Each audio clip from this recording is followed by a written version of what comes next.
This is my 12th speech for the Ron Paul curriculum. Today I'm going to be doing a review of the parable about the faithful servant.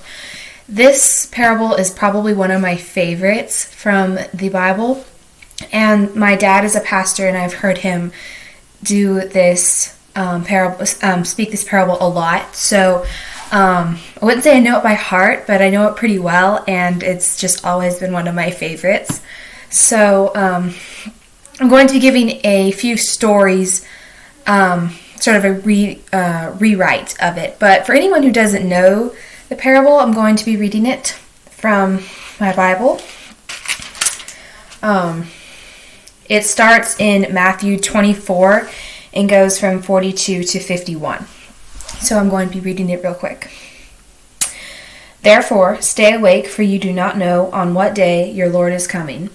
But know this, that if the master of the house had known in what part of the night that the thief is coming, he would have stayed awake and would have not let his house be broken into. Therefore, you must always be ready, for the Son of Man is coming at any hour you do not expect. Who then is a faithful and wise servant, whom his master has set over his household to give him their food in proper time?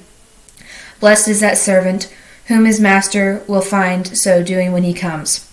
Truly I say to you, he will set him over all his possessions. But if that wicked servant says to himself, my master is delayed, and begins to beat his fellow servants and eats and drinks with the drunkards, the master of that servant will come on a day he does not expect, and at an hour he does not know, and will cut him to pieces and put him with the hypocrites, and place him in a place that there will be weeping and gnashing of teeth. I love that last part. I don't know really why I highlight that last part, but I love that parable because it just shows you what a faithful servant is. And I wanted to tell a few stories, true stories of my sister and I.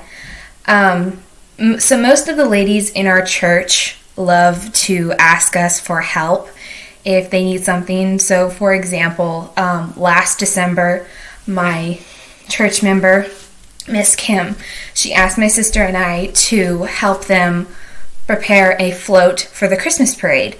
And basically, Lily and I built the whole float by ourselves because she asked us for help, and we were faithful, and we were dedicated to getting it done on time, and we did. And it was an incredible float. We didn't win, but it was an incredible float. We really enjoy helping people and being faithful workers and dedicated to helping people achieve their goals when they ask us, especially like the elderly people in our church. They love to ask Lily and I for help. Another example is another one of my church members, Miss Letha. She asked my sister and I to deliver sweets to the kindergartners at a local school about 15 minutes from my house.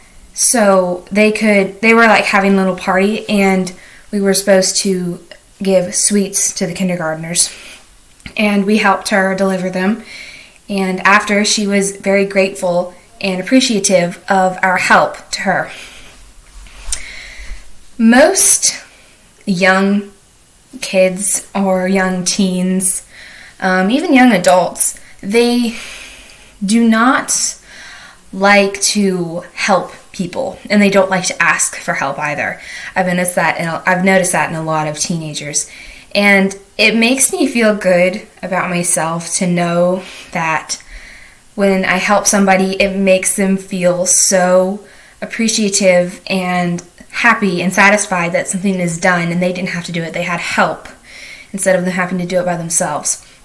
And I really personally enjoy helping people with projects and things that they need to get done because it makes me feel very good about myself, and it makes me feel happy that that person has that done.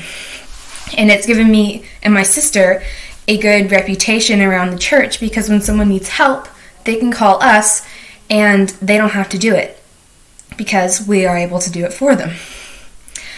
Another lady in my church, Miss Selena, she I've known her for about 10 years.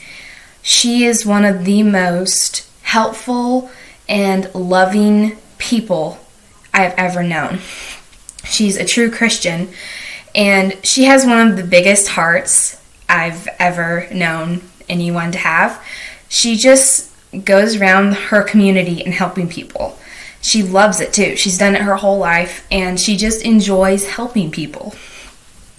And I think that our world really doesn't have many people like that. Most people don't like to go around and helping people. But when I have a community of people, they go around and help people do anything. For example, Brother T, he's one of the men in my church member. He goes around the whole community helping people fix pipes, fix equipment, all kinds of stuff like that. And we really need more people like that in our world, because it's just full of a bunch of wicked people, and it's a bunch of foolish servants, just like from that parable I just read. We have a bunch of people like that, and I don't think we have enough of good and faithful servants. So I just want to say to young kids who are watching this, be a faithful servant. If you're a faithful servant and you do a job and you go the extra mile with a happy heart, you will have a wonderful reputation and people will want you to work for them. So, conclusions. Be a good and faithful servant. Be someone that wants to help people, go the extra mile, and have a happy heart to do it. This is my 12th speech for the Ron Paul curriculum. I hope you enjoyed, and I hope you have a wonderful day.